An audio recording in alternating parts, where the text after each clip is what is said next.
नहीं नहीं नहीं, मैं तुम्हें ऐसा नहीं करने दूंगा, नहीं करने दूंगा मैं तुम्हें ये सब कुछ ना। आप हस्तिनापुर की महारानी को आदेश दे रहे हैं गांधार राज? देखो बहना, ईश्वर के लिए ये सब मत करो। एकांत।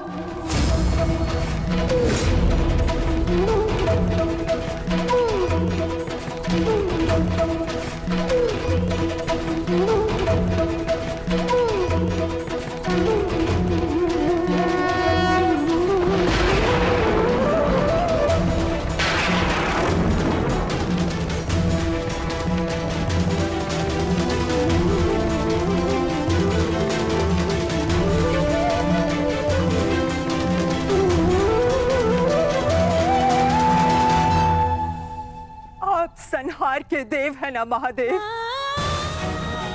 तो आज मैं स्वयं को संहार करके आपको प्रस्तुत करती हूँ।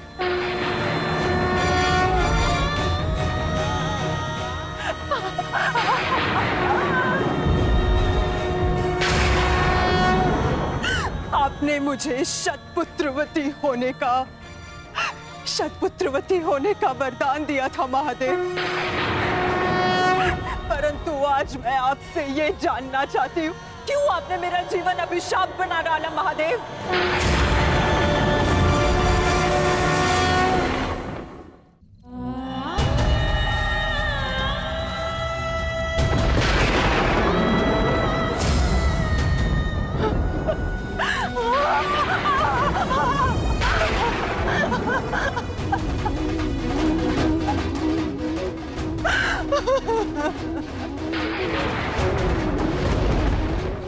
प्रकट होइए महादेव, प्रकट होइए। आपने मेरे जीवन को एक जीती जागती चिता बना डाला है। ये माता अपने पुत्रों का हंसता हुआ मुख नहीं देख पाई,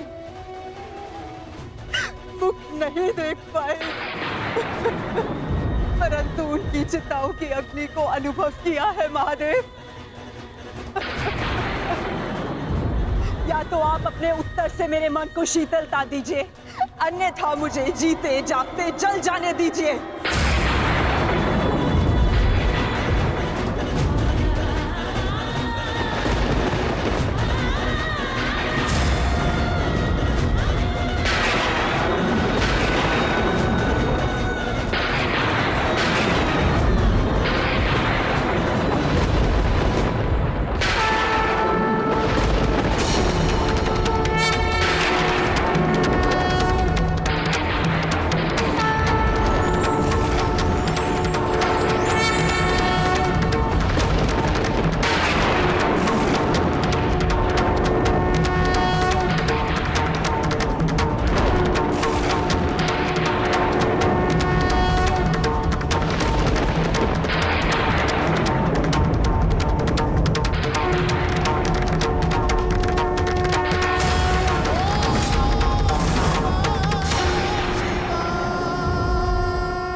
किस प्रश्न ने तुम्हें इतना विचलित कर दिया है गांधारी? अन्याय ने मुझे विचलित किया है महादेव, वो अन्याय जो आपने मेरे साथ किया। मेरे 100 पुत्रों के वरदान को 100 पुत्रों के नाश के अभिशाप में बदल दिया है उन पांडवों ने। बोलिए महादेव, बोलिए, ये कैसी नीति है आपकी? ये तो नियति है गांधारी। हर एक के जन्म के साथ उसकी मृत्यु निर्धारित होती है। उसे लेके मनुष्य विचलित हो सकता है, परंतु ना ही ये अन्याय है और ना ही प्रतिशोध का कारण। नहीं महादेव, मैं ना तो यहाँ प्रतिशोध के लिए आई हूँ और ना ही प्रतिकार के लिए। ये एक माता है जो आपके समक्ष खड़ी है, जिसके 99 पुत्रों का निर्दयता से वध कर दिया गया है। उसे केवल एक पुत्र की सुरक्षा चाहिए। मुझे दुर्योधन की मृत्यु नहीं देखनी है। आपका वरदान झूठा नहीं होना चाहिए महादेव।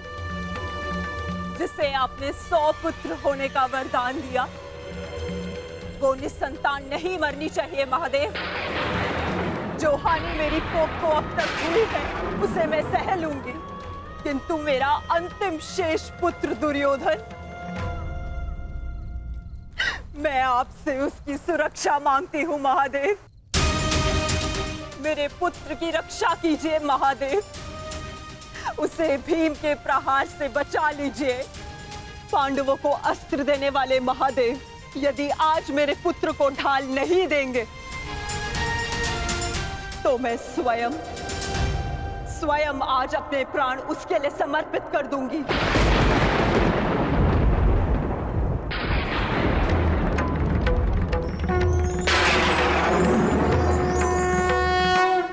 तुमने अपने पुत्र के साथ अन्याय किया है गांधारी। एक माँ अपनी संतान को देख देख जितनी प्रसन्नता पाती है, उसकी संतान अपनी माँ की दृष्टि से उतनी ही शक्ति भी पाती है। परंतु मैं कुछ समझी नहीं महादेव।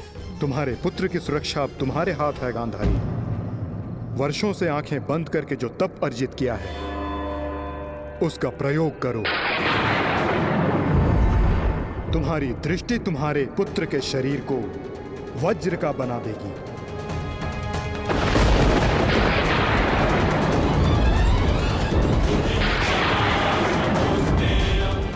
वो वज्र जिसे किसी का प्रहार नहीं तोड़ पाएगा।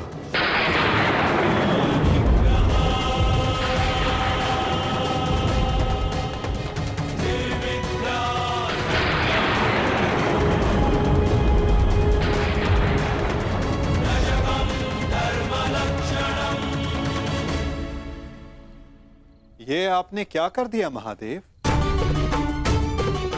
आप स्वयं धर्म स्वरूप हैं महादेव, फिर धर्म स्थापना में आप बाधा कैसे बन सकते हैं?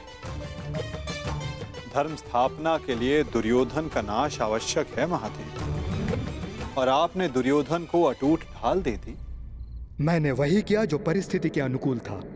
परंतु नियति के लिए तो प्रतिकूल था ना भोलेनाथ। मेरा परम भक्त यदि मुझसे कुछ मांगता है तो मैं उसे मना नहीं कर सकता माधव। ये तो आप जानते हैं। मानता हूं इसके कारण बार बार आपके समक्ष समस्याएं उत्पन्न होती हैं, परंतु मुझे विश्वास है कि हर बार की भांति इस बार भी नारायण इस समस्या का हल निकाल ही लेंगे। मैं अपनी व्यवस्था से बंधा था, परंतु आप अपना कार्य पूर्ण करने के लिए स्वतंत्र हैं।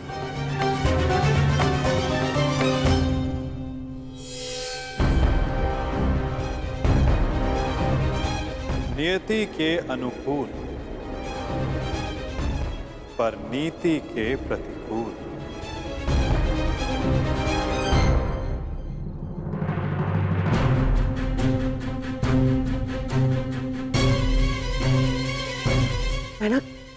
बहना क्या हुआ? महादेव ने दर्शन दिए? बहना बता। गांधारी,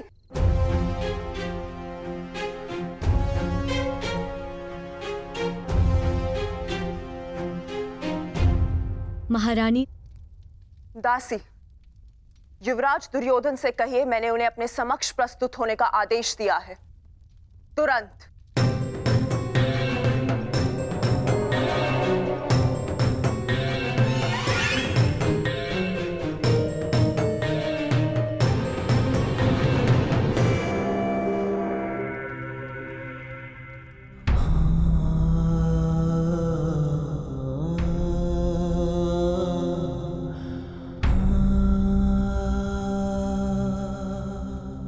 तुम्हारी मृत्यु का प्रतिकार मैं एक एक से लूंगा मित्र,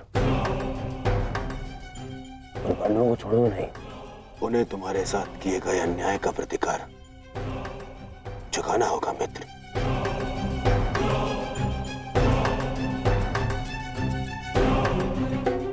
युवराज दुर्योधन, मैं मद्राज आज तक किसी के सामने नहीं झुका, परंतु आज मैं अपना सर झुकाकर अपनी भूल को स्वीकार करने आया हूं।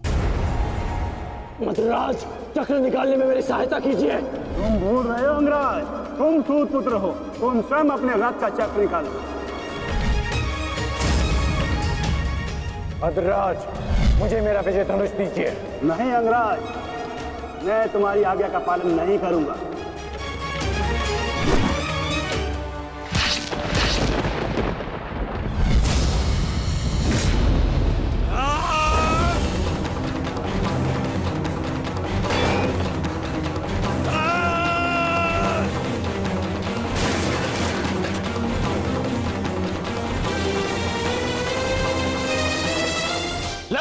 आती है आपको?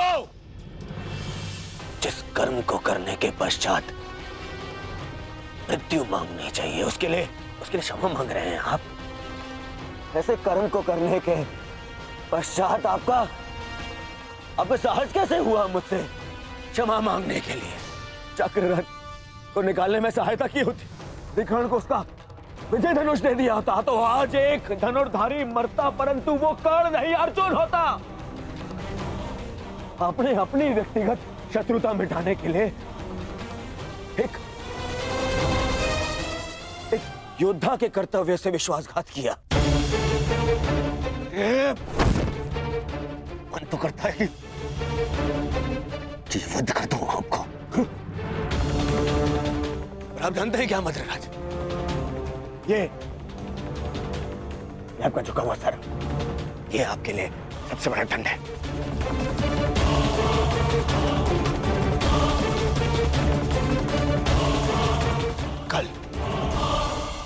कल प्रातः काल सूर्योदय से पूर्व आप युद्ध भूमि से अस्त हो जाएंगे।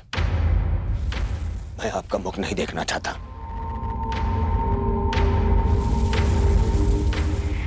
मैं कर्ण की मृत्यु का प्रतिशोध लेना चाहता हूं युवराज।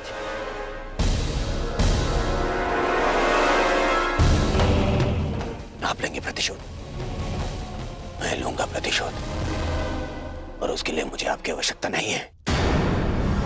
प्रतिशोध लेंगे। किंतु मुझे पश्चाताप के अवसर की आवश्यकता है युवराज। मैं आपको निराश नहीं होने दूंगा। महारथी कर्ण का सारथी बनकर जो मैं नहीं कर सका वो मैं अब करूंगा, अपने कर्तव्य का पालन। युवराज की जय हो। महारानी ने आपको इसी समय अपने कक्ष में प्रस्तुत होने का आदेश दिया है।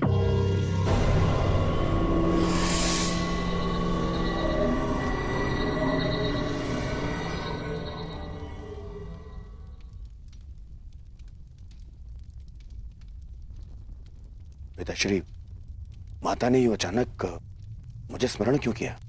इस समय एक माता केवल अपने पुत्र से बात करना चाहती है पुत्र, इसके अतिरिक्त मुझे कुछ ज्ञात नहीं।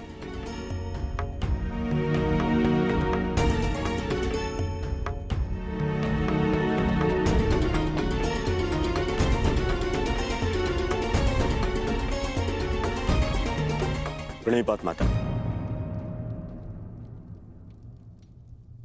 आपने मुझे स्मरण किया।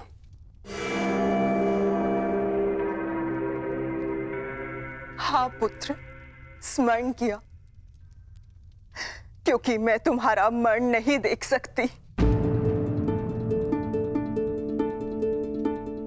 संपूर्ण जीवन तुम्हें केवल एक ही पीड़ा थी ना, कि तुम्हारी माता ने तुम्हें एक बार भी नहीं देखा। स्मरण है दुर्योधन, युद्ध प्रारंभ होने से पूर्व तुमने कहा था, युद्ध से पूर्व एक बार, बस एक बार मुझे अपनी दृष्टि से देख लीजिए माता। आज मैं अपनी और तुम्हारी इच्छा पूर्ण करना चाहती हूँ दुर्योधन। आज मैं तुम्हें देखना चाहती हूँ पुत्र। सच माता, किंतु माता, अब जो मैं करने जा रही हूं उसके पश्चात तुम युद्ध जीतो या ना जीतो, परंतु मेरी ममता हार से बच जाएगी। मैं कुछ समझा नहीं माता। अब मैं तुम्हें जो कहने जा रही हूं पुत्र, उसे ध्यानपूर्वक सुनना और आज्ञा अनुसार ही पालन करना।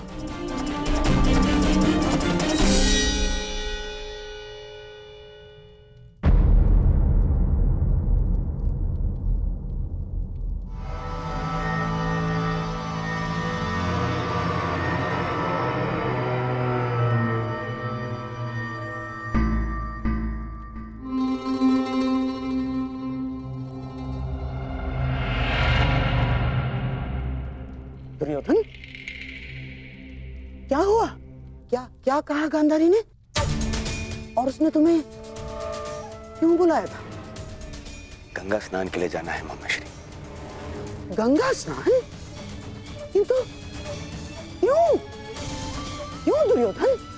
देखो देखो दुर्योधन, तुम अपने मामा को कुछ नहीं बताओगे? हैं? ये स्नान, ये क्या है सब कुछ? माता के आदेश का पालन करने के लिए, किंतु परंतु नहीं पूछते मामाश्री। मैं भी तुम्हारे साथ चलता हूं।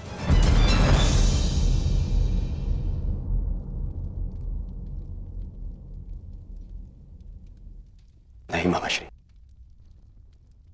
ये यात्रा मुझे अकेले करनी है।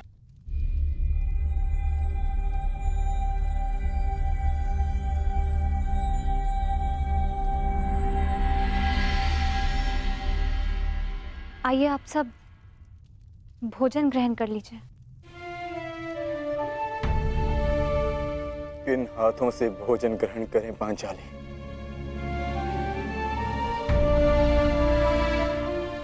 इन हाथों से जो अपने ज्येष्ठ के रक्त से रंगे हुए हैं।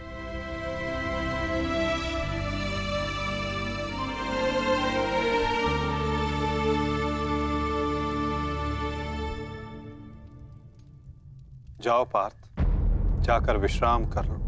कल प्रातः पुनः युद्ध प्रारंभ होगा और उस युद्ध के लिए सज्ज रहना होगा तुम्हें। परिवर्तन के लिए ज्येष्ठ ने अपना जीवन त्याग दिया।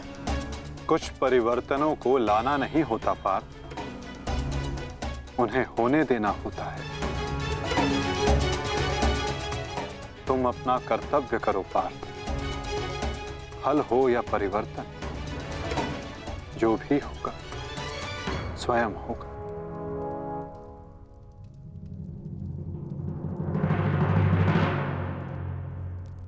आप कहां जा रहे हैं माधव? कुछ परिवर्तन ऐसे होते हैं पार्थ, जिनमें सहायता करना धर्म होता है और कुछ ऐसे जिनमें बाधा डालना आवश्यक। मैं समझा नहीं माता। समझने की आवश्यकता भी नहीं है पार्थ।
मैं यहां से चलकर जाऊंगा। क्षमा करना युवराज, किंतु माताश्री का आदेश है। मुझे पूर्णतः निर्वस्त्र होकर उनके समीप जाना है। परंतु यहां से महल तक का मार्ग बहुत लंबा है प्रभु। आपको कुछ पहनना होगा। अगर प्रजा की दृष्टि में आए तो राजवंश उपहास का भाजन बनेगा।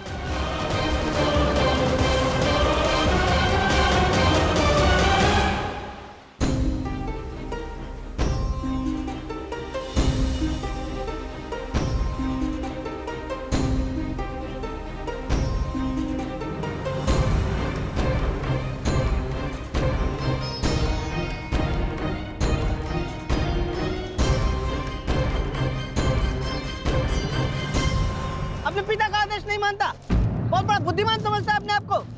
क्या कहा था मैंने? बछड़े की डोर हाथ में रखना समझता नहीं है? बहुत बुद्धिमान है तू। क्या समझाया था मैंने? क्या कहा था मैंने? क्या पूछ रहा हूं मैं? क्या समझाया था मैंने? ये क्या कर रहे हो? क्यों इस बालक को कष्ट पहुंचा रहे हो? अब तुम कौन हो हमारे बीच में आने वाले? ये मेरा पुत्र है, मैं जो चाहे इसके साथ वो करूं।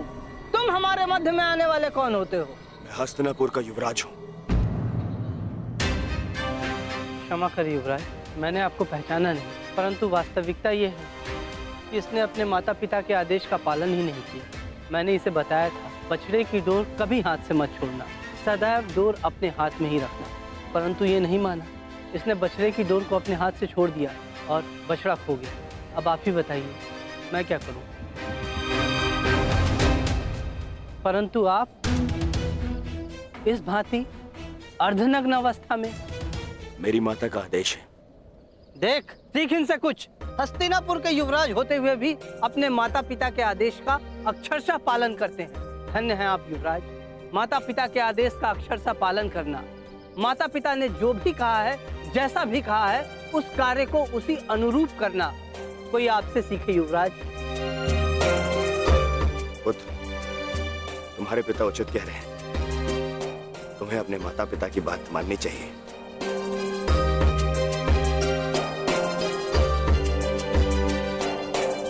माता पिता के आदेश का अक्षरशः पालन करना, माता पिता ने जो भी कहा है, जैसा भी कहा है, उस कार्य को उसी अनुरूप करना कोई आपसे सीखे युवराज। धन्य हैं आप युवराज।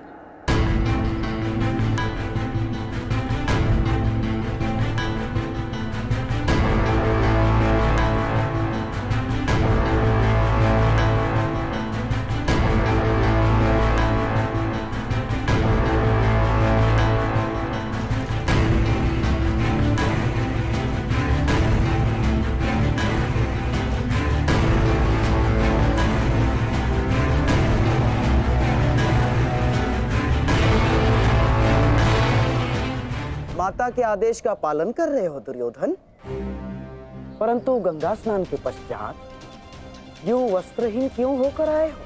माता श्री का आदेश है मामाश्री, निर्वस्त्र होकर आना है। बुद्धिहीन हो दुर्योधन। माता के लिए तो बालक ने गर्दन से नीचे भी वस्त्र ना पहना हो तो वो नग्न कहलाता है। और शास्त्रों में भी लिखा है कि युवा होने के पश्चात एक पुत्र ने अपने माता के समक्ष और एक भाई ने अपने बहन के समक्ष निर्वस्त्र नहीं जाना चाहिए। पुत्र पौत्र वाले हो गए हो ना दुर्योधन, न जाने तुम्हें बुद्धि कब आएगी। माता के समक्ष यूं अवघड़ बनकर जाओगे?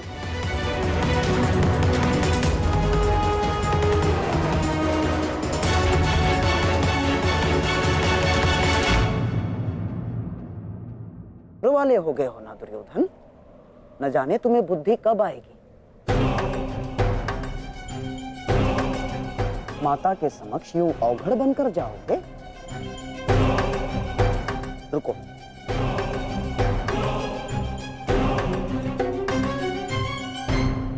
लो, कम से कम इसे अंगवस्त्र बनाकर धारण करो। लो दुर्योधन।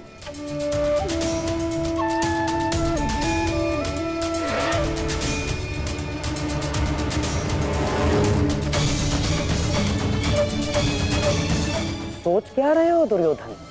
देखो, मेरी बात मानो, तुम्हारा इस दशा में जाना उचित नहीं होगा। ठीक है मामाश्री।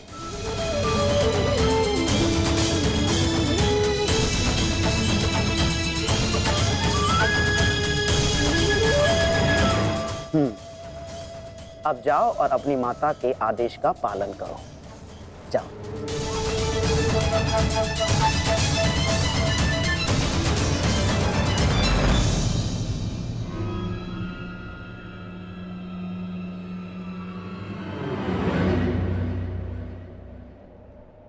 कहां से आ रहे हैं युवराज? तुम यहाँ क्या कर रहे हो वासुदेव? और इससे तुम्हें क्या कि मैं कहां से आ रहा हूं? मेरा कुछ नहीं युवराज, परंतु जब आपकी माता ने अपने समक्ष आपको नग्न अवस्था में आने का आदेश दिया है, तो फिर आप ये पहनकर क्यों जा रहे हैं? उस अवस्था में जाइए जिस अवस्था में आपको आपकी माता ने बुलाया है।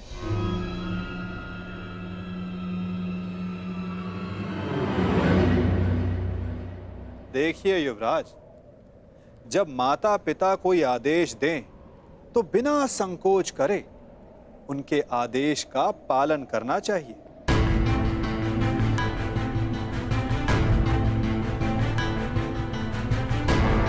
किंतु तुम्हें माता के आदेश के बारे में किसने बताया? नहीं, तुम छलिए हो। तुम फिर से अवश्य मुझे किसी छल में बांधना चाहते हो। मेरी माता के सामने मुझे लज्जित करवाना चाहते हो। नहीं वासुदेव, नहीं, मैं अब तुम्हारे किसी भी छल में नहीं आने वाला। चले जाओ यहां से। मैं तुम जैसे छलिए की एक बात नहीं मानूंगा।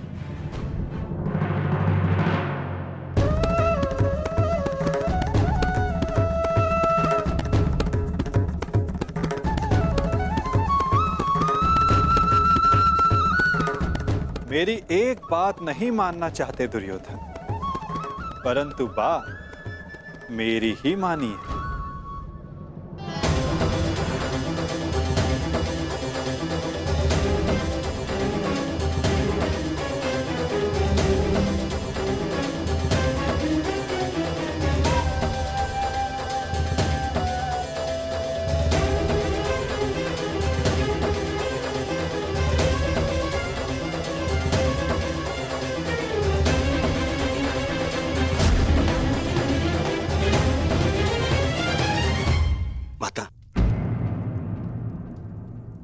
मैं आपके आदेश अनुसार गंगा स्नान करके आ गया माता।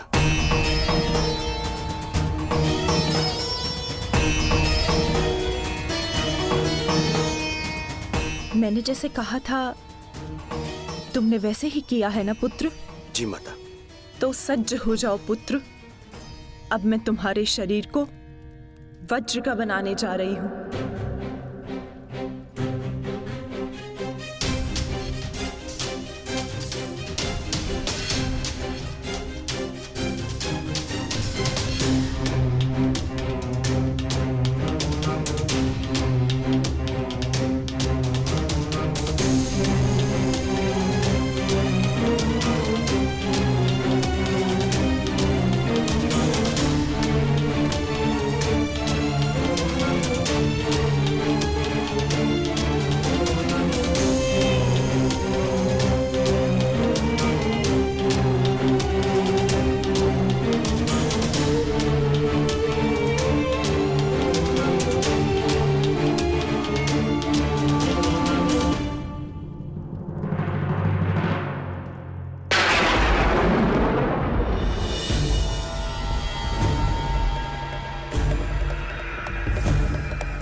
ये संकेत है कि कुछ बड़ा होने जा रहा है गुरुपुत्र।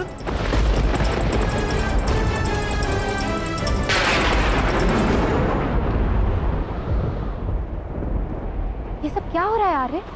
आपके गांडीव से ये स्वर कैसा? ये स्वर गांडीव की प्रत्यंचा का नहीं है पांचाली,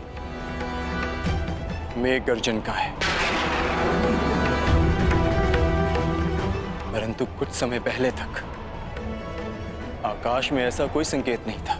मुझे भी समझ नहीं आ रहा है, जैसे आकाश में वज्र खड़क रहा हो और प्रतीत होता है कि इंद्रदेव की दृष्टि टेढ़ी हो गई है।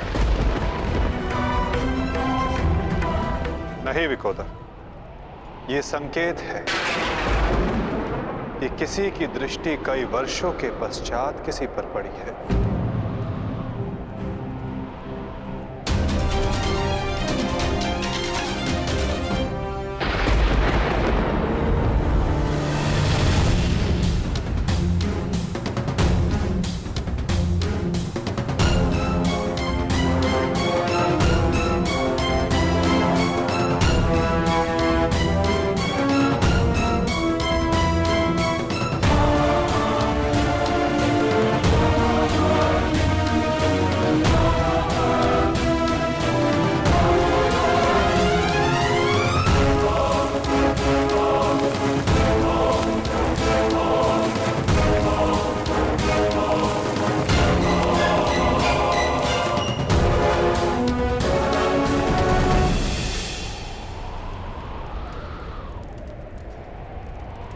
मेरा मंतव्य पूर्ण हुआ पुत्र। अब कोई तुम्हारा वध नहीं कर पाएगा। महादेव के आशीर्वाद और मेरे तप के प्रभाव से तुम्हारा संपूर्ण शरीर वज्र का हो गया है, जिसे क्षति पहुंचाना असंभव है।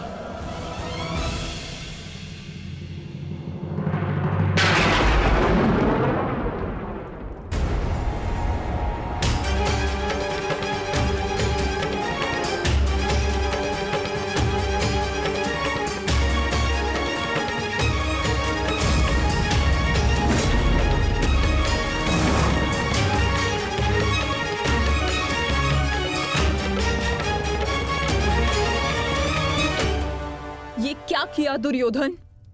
मैंने तुम्हें निर्वस्त्र होकर मेरे समक्ष प्रस्तुत होने का आदेश दिया था, तो तुम क्यों ये अंतर्वस्त्र पहन कर आए?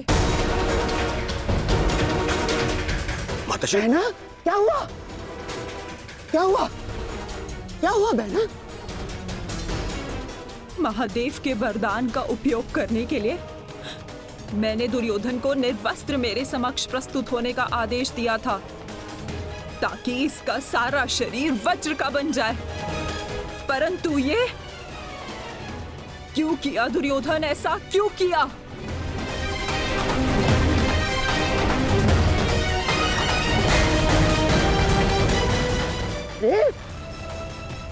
तुम कभी कभी बुद्धि का भी प्रयोग कर लिया करो।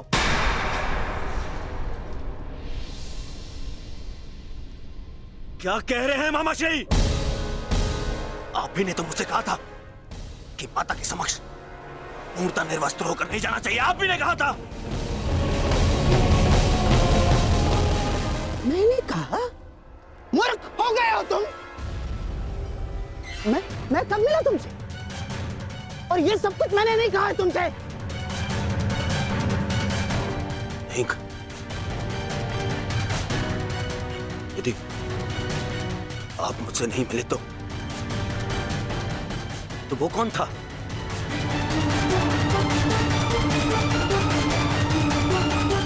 आपके पश्चात मुझे वो छलिया वासुदेव मिला था।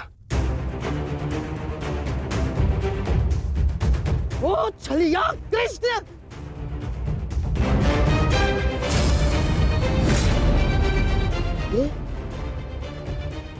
ये सब उस छलिए का किया धरा है दुर्योधन। मैं यहाँ से चलकर जाऊंगा, माताश्री का आदेश है। परंतु यहाँ से महल तक का मार्ग बहुत लंबा है प्रभु, आपको कुछ पहनना होगा। परंतु आप इस भांति अर्धनग्न अवस्था में? मेरी माता का आदेश है। माता पिता के आदेश का अक्षरशः पालन करना कोई आपसे सीखे युवराज। माता के समक्ष यूं अवघड़ बनकर जाओगे? लो, इसे अंगवस्त्र बनाकर धारण करो।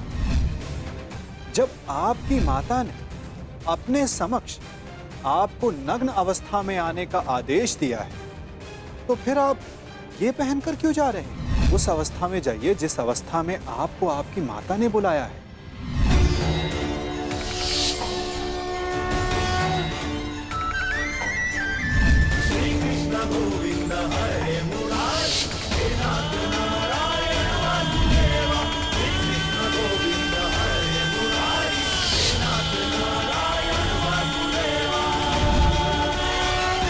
हाँ, ये सब उसी के कारण हुआ है। मैं उसे नहीं छोड़ूंगा, मैं उसे जीवित नहीं छोड़ूंगा, जीवित नहीं छोड़ूंगा मैं उसे। बहना, बहना, मुझे ऐसा लगता है कि अभी भी समय शेष है। एक बार मेरे होने वाले सम्राट को पुनः देख लो। दुर्योधन, उतारो तुम्हारी ये अंतर्वस्त्र, उतारो। अरे तुम समझ सकते,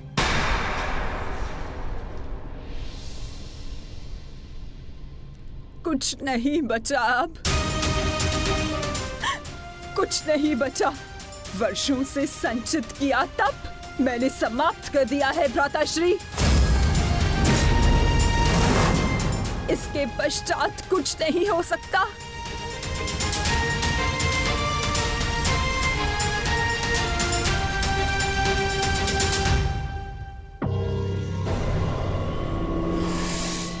माता, मुझे क्षमा कर दीजिए, परंतु जितना आपने दिया वो पर्याप्त है माता। मेरे मित्र का प्रतिशोध लेने के लिए, उन पांडवों का अंत करने के लिए इतना भी पर्याप्त है माता। कमर से ऊपर सब कुछ वज्र का बन गया है माता, और नियम अनुसार भीम कमर से नीचे गदावार नहीं कर सकता।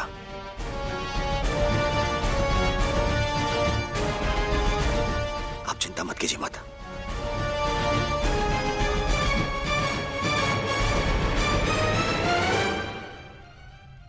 मुझे मेरे युद्ध के लिए सज्ज होना है।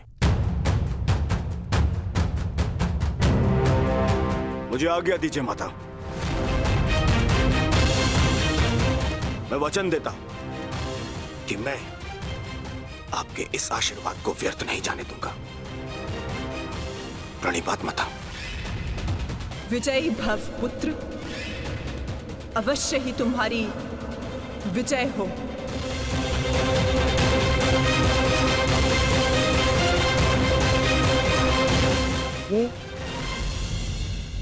ये सारा खेल उस छलिए कृष्ण का रचा हुआ है बहना। इसीलिए इस समय उसके मस्तिष्क में कोई ना कोई चाल तो अवश्य चल रही होगी। आप कहना क्या चाहते हैं भ्राताश्री?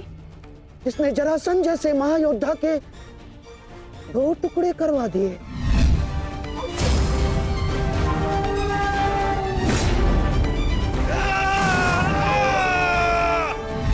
जिसने महामहिम भीष्म को उस शिखंडी का सहारा लेकर शरशैया पर लिटवा दिया,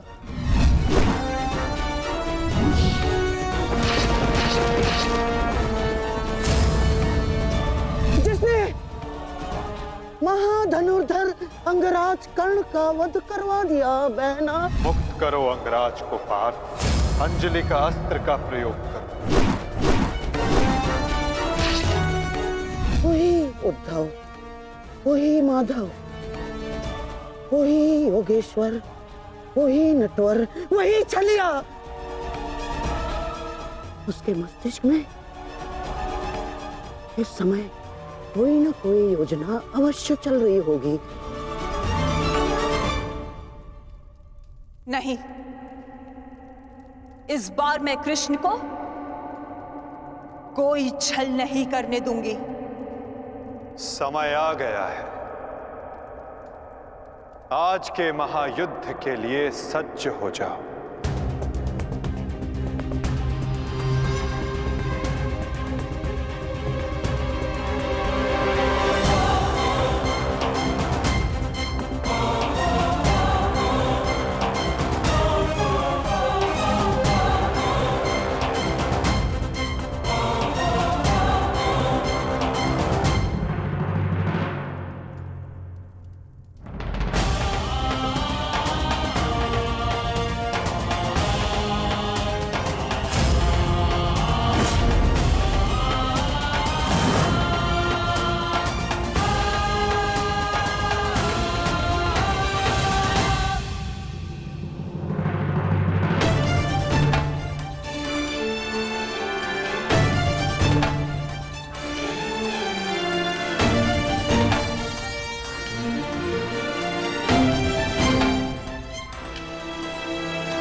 ये गांडीव इतना भारी लग रहा है माधव कि उठा ही नहीं उठ रहा। हाँ माधव, ज्येष्ठ की मृत्यु के पश्चात शस्त्र भारी हो गए हैं। शस्त्र भारी नहीं हुआ है विकोदर, तुम्हारा मन भारी हो रहा है।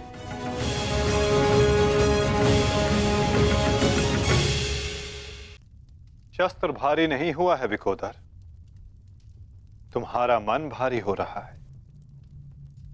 मन को हल्का करो, भुजाओं में बल स्वतः आ जाएगा।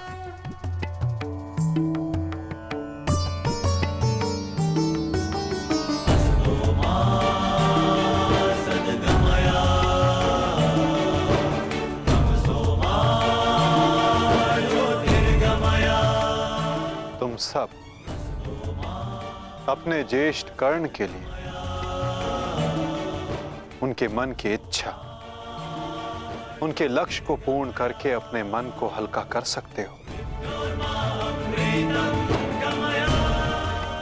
कर्ण के पश्चात अब तुम सबको उसके परिवर्तन के लिए ये युद्ध करना होगा।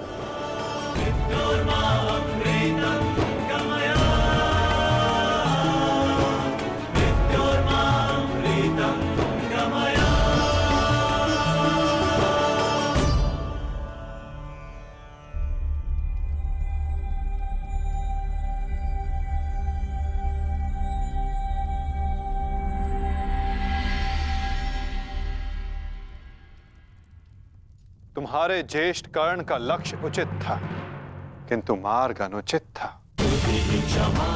इसलिए वो पूर्ण ना हो सका। और तुम सबका मार्ग धर्मपथ है, सत्य है, परंतु तुम सबका लक्ष्य अनुचित था, प्रतिशोध। अब उचित मार्ग पे चलकर उचित लक्ष्य के लिए युद्ध करो, परिवर्तन के लिए युद्ध करो, और यही तुम्हारे ज्येष्ठ कर्ण के लिए सत्य में उचित श्रद्धांजलि होगी।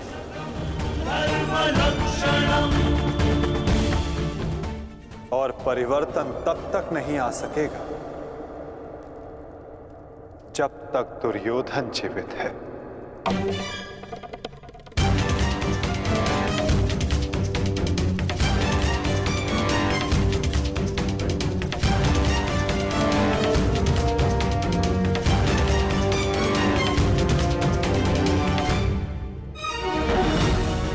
कर्ण के पश्चात अब भी युद्ध भूमि में कुछ अपने हैं जो तुम सब के विरुद्ध खड़े होंगे। कर्ण का शरीर भले ही नष्ट हो गया, परंतु कर्ण की आत्मा, कर्ण की सोच अभी भी जीवित है, और ये सोच बहुत कुछ जीवित कर देती है।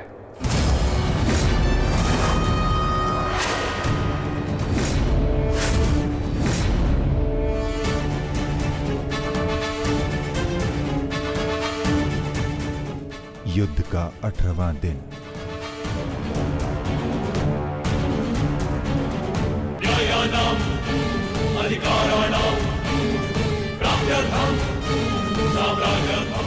कर्ण उस दीपक की भांति है जो बुझने से पूर्व दूसरे दीपक को प्रकाश दे जाता है और फिर उस प्रकाश में लौट कर आता है।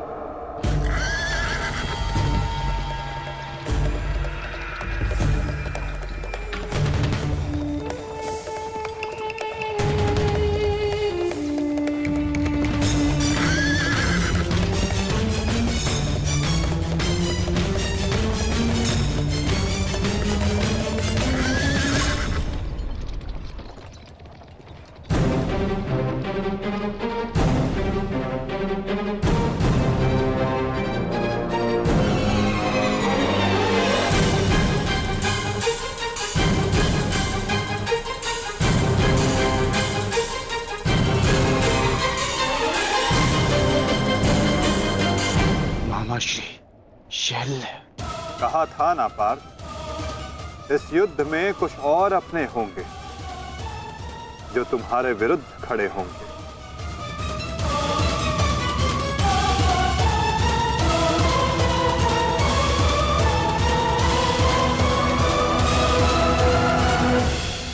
मैं जानता हूं मैं अंगराज नहीं बन सकता, परंतु मद्राज की साहस का दर्शन अवश्य होगा। मैं वचन देता हूं जो मैं सारथी बन के नहीं कर पाया वो अब मैं अपने रथी के रथ पर आरूढ़ होकर अवश्य करूंगा। ये मेरा वचन है। मैं वचन देता हूं कि आज का दिन सदा स्मरण रखा जाएगा। न बंधु न सखा, न बहन न कोई भांजा, आज शल्य के लक्ष्य में कोई बाधा नहीं बनेगा। आज शल्य प्रायश्चित करेगा एक महान योद्धा के मृत्यु के सहायक होने के अपराध में। आज शल्य प्रायश्चित करेगा अपने अपराध का।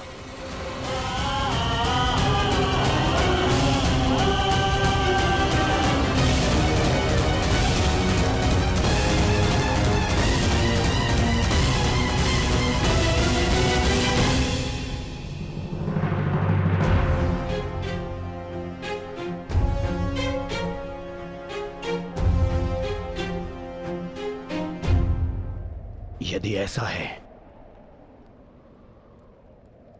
तो आज साथ मिलकर लड़ेंगे शैल्य। आओ मेरे साथ मिलकर मेरे मित्र का प्रतिशोध लो। सर सेनापति शैल्य। सेनापति शल्य की, सेनापति शल्य की, सेनापति शल्य की।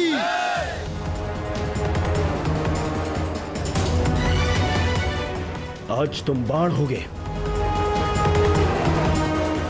और मैं ढाल।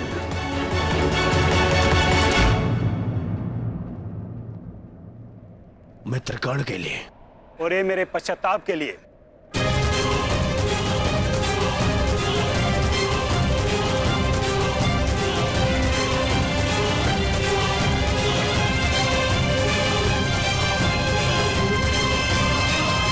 आक्रमण! आक्रमण!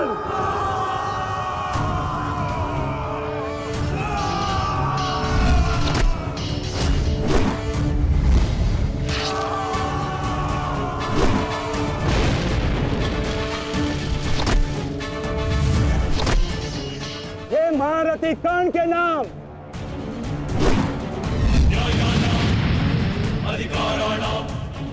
ये मित्रगण के लिए।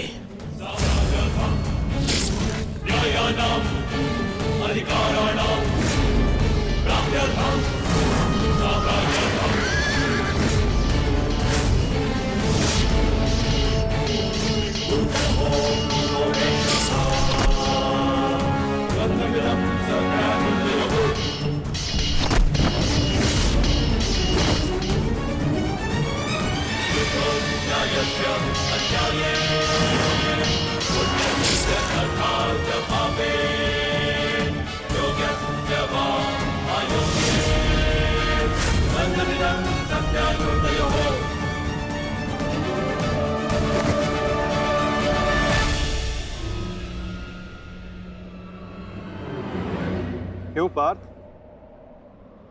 क्या कर पाओगे मद्रराज शैल्य के बल का सामना? रथ को मद्रराज और दुर्योधन की ओर ले चलिए माधव।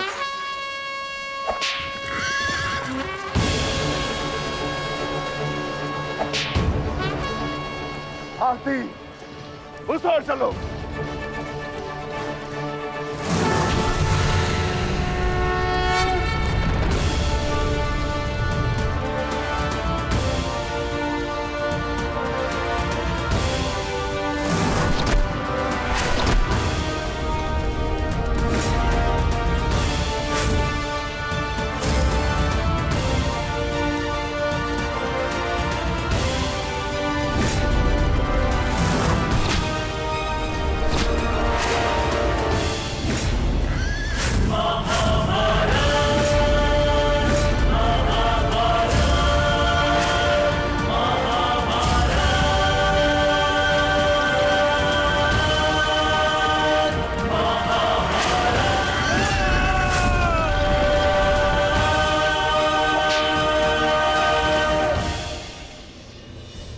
पे प्रहार करने से पूर्व उसका बल और कौशल दोनों आंख लेना चाहिए, मूर्ख।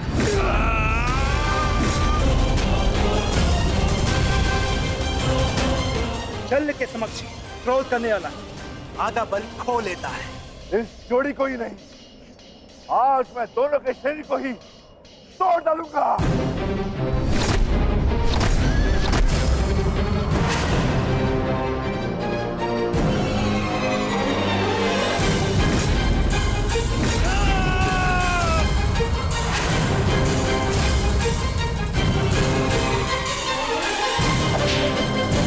स्वयं से निर्बल को हराकर कोई महायोद्धा नहीं हो जाता है मामा श्री शल्य। यदि साहस है तो मुझसे द्वंद्व कीजिए। भांजा कुछ मांगे तो मामा को दे देना चाहिए, ये उसका कर्तव्य है। और लाड भी, जैसे तुम्हारी इच्छा अर्जुन।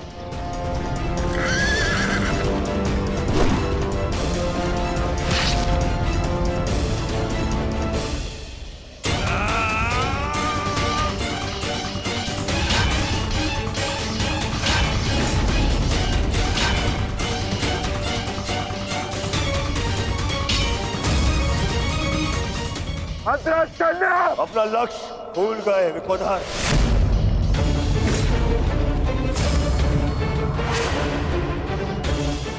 मेरे 99 भाइयों के पश्चात मैं तो हूं तुम्हारा लक्ष्य। प्यार की जब मृत्यु आती है ना, तो वो गांव की ओर भागता है। तुम्हें तुम्हारा अंत क्या खींच रहा है दुर्योधन? सावधान दुर्योधन!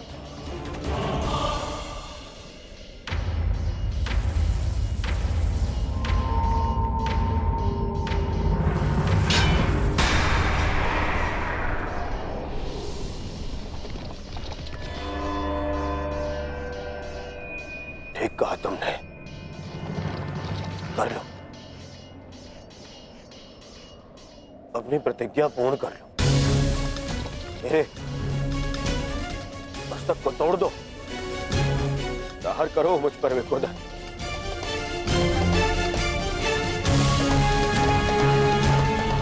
अभी वध कर दो मेरा।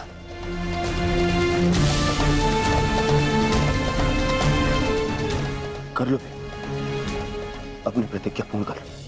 स्मरण करो, वो मैं ही था जिसने सम्राट से भिखारी बना दिया था तुम सबको।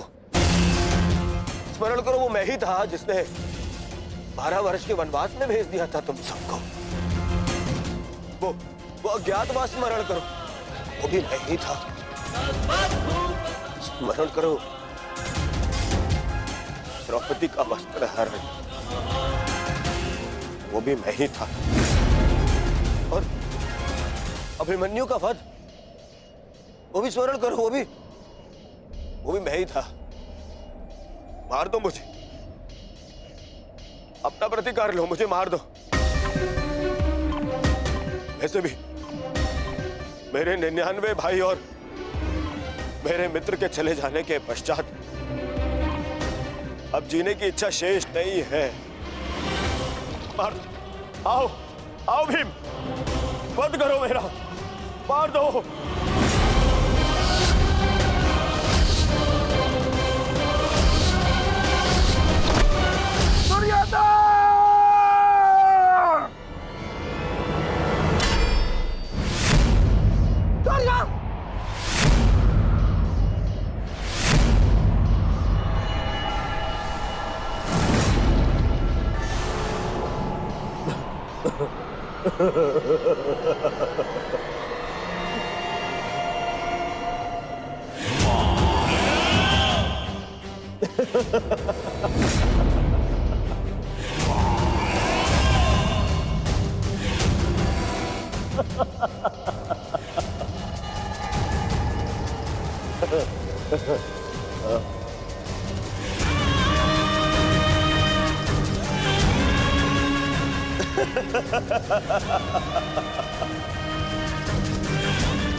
तुमने सुना नहीं भी,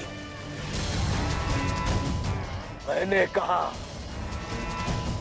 99 भाइयों और मेरे मित्र के मृत्यु के पश्चात जीने की इच्छा शेष नहीं है। यदि कुछ शेष है तो वो प्रतिकार की कामना, प्रतिशोध की इच्छा। आओ भीम, प्रहार करो मुझ पर। ऐसे ऐसे लोग अपने समस्त परिवार के ऊपर किए गए अपमान का प्रतिशोध ऐसे लोग ऐसे करोगे पूर्ण अपनी प्रतिज्ञा। यार करो, देखो ना ही मेरे पास कोई शस्त्र है और ना ही कोई दिव्यास्त्र। मेरे हाथ ही मेरे शस्त्र है और मेरा क्रोध ही मेरा दिव्यास्त्र। यार करो।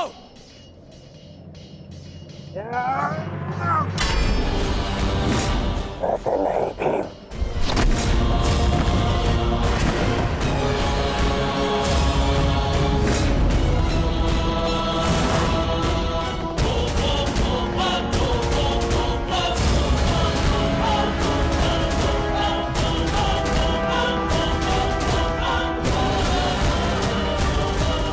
यहाँ वहां क्या देख रहे हो अर्जुन? सामने देखो, शत्रु तुम्हारे समक्ष खड़ा है। इतना सरल नहीं होगा तुम्हारे लिए ये द्वंद अर्जुन, क्योंकि ना मेरे गुरु का मुझे श्राप मिला है और ना ही इंद्र ने मुझसे कोई कवच छीना है और ना ही मेरे रथ का चक्र धरती में धंसा है। मैं कर्ण नहीं हूं जिसे अनीति में फंसा के मार डालोगे। मैं मद्राज चल हूं। अब दिखाओ अपना पराक्रम। कितने बड़े योद्धा हो तुम, कितने बड़े शूरवीर हो, कितने बड़े धनुधारी हो, दिखाओ।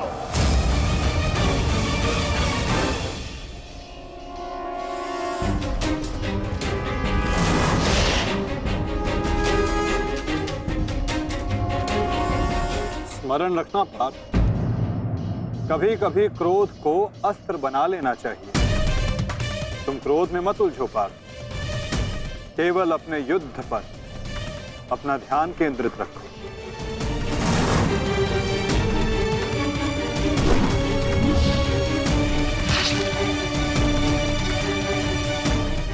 क्रोध हर समस्या का समाधान नहीं होता पार्थ।